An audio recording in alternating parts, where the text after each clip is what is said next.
bersekutu. Jadi Tuhan tahu bagaimana melindungi orang yang percaya kepadanya.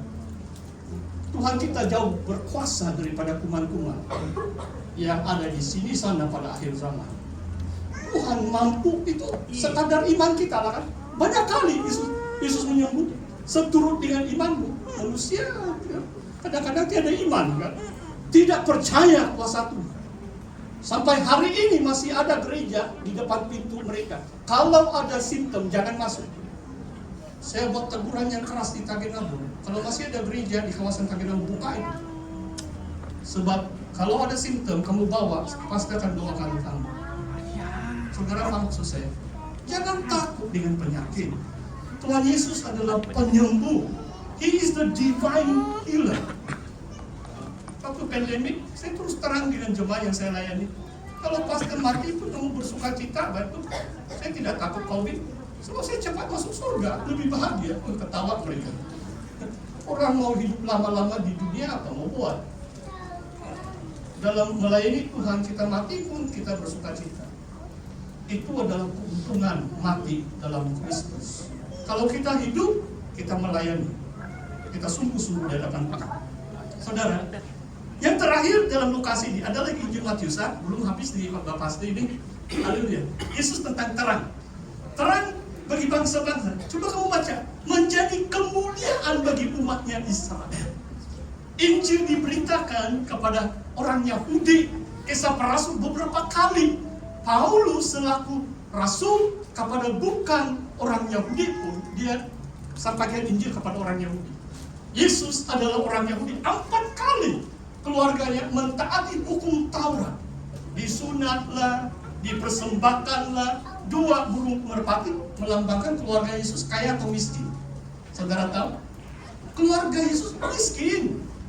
Yang kaya persembahkan domba. Domba itu binatang kan, boleh makan tuh daging mungkin 2 minggu. Tapi keluarga Yesus hanya mampu mempersembahkan 2 ekor merpati. Yesus bukan dari orang kaya, dia keluarga miskin sederhana. Di sini mengatakan Yesus menjadi kemuliaan.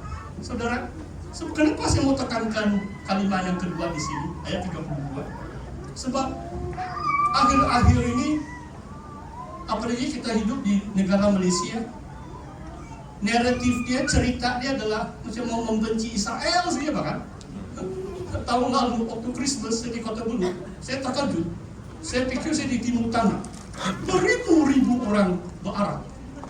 Panji, bendera, ikat di kepala mereka, Palestina begini. Cepat-cepat saya tutup tuh pintu kereta saya. Saya duduk diam, saya berikan impas dulu baru saya keluar. Bukan juga saya takut. Jangan kamu pikir itu di Semenanjung, sudah sampai di Sabah. Dan kalau kita tidak kuat dalam Tuhan, apa naratif? Adakah kita mau itu video sana? Orang main senapangku sampai di sekolah, kan? Mau bunuh orang Yahudi di mana? Kita tiadalah sini orang Yahudi. Pergilah Timur Tengah kalau mau perang. Haleluya. Kita doakan negara kita supaya tidak terlalu benci Israel. Sebab firman Tuhan tetap firman Tuhan. Yang memberkati keturunan Abraham akan diberkati. Yang mengutuki keturunan Abraham akan dikutuki. Sebab itu firman Tuhan. Saudara, menjadi penyata, maksudnya Yesus bukan hanya untuk orang Israel, tapi bangsa-bangsa lain. Bahasa yang pertama 2 minggu yang lalu, saudara, kitab Amos 9 ayat 11 mendirikan pondok Daud supaya bangsa-bangsa lain juga disebut dengan nama Tuhan. Bangsa-bangsa lain juga datang percaya Tuhan. Kenapa statistik perangkaan negeri Sabah paling menurun ratusan orang Kristen? 1 bulan yang lalu saya di Sarawak kan, 50% penduduk Sarawak orang Kristen. Kamu boleh cek perangkaan statistik Department Malaysia di Google. Di Sabah semakin menurun. Waktu saya tamat ijazah saya yang pertama tahun 88, dekat 40% penduduk Sabah Kristen. Kenapa, saudara? Kita harus berdoa, saudara. gereja harus bertumbuh. Gereja harus bertumbuh secara bilangan nombor. Kalau berbicara tentang politik, politik itu they call it by what? It's all by numbers bahkan. Maksudnya undi itu satu orang satu undi kan? Kalau lebih ramai orang Kristen yang ada pengetahuan, pengertian, mereka mungkin boleh memilih calon yang lebih baik. Kalau semakin sedikit orang Kristen, pengaruh kita semakin kurang. Itu adalah reality di negeri Sabah. Gereja harus bertumbuh. Bukan saja di kalangan rakyat Sabah. Saya ini orang kuat Sabah. Kalau mau cerita politik Sabah, 2 hari pun tidak habis. Kamu boleh jemput saya minum. Waktu itu 66, tragedi 66 berlaku, saya baru 11 tahun. Saya pandai menangis. Mantan ketua menteri berucap, dia sudah, yang ketua menteri mati nahas kan pesawat di sebulan dekat ke sini. Hari Saleh yang muncul di itu, saya masih ingat, saya rasa saya terbeli lupa. Dia berucap, saya menangis, walaupun waktu itu saya tidak paham apa-apa. Tahun 80-an, tahun terakhir jurusan hukum saya di New Zealand, sebab saya ini kaki orang macam saya suka betul minat betul politik. Saya sengaja balik waktu PBS menang untuk merayakan kemenangan PBS. Saya bukan penyokong PBS, karena salah paham. Semalam saya bersaksi, ada orang taruh bag, dibilang ini bag kamu punya, kalau kamu mau jadi calon dalam pilihan raya, kamu punya 100.000. Tidak tahu dia berang di kertas dia mungkin dalam bag dia, tapi dia menawarkan saya 100.000 untuk bertanding sebagai calon tahun 90. Itulah saya bilang, kalau kamu jemput saya kopi-kopi 2 jam tidak selesai cerita. Ini khotbah ini. Haleluya. Haleluya.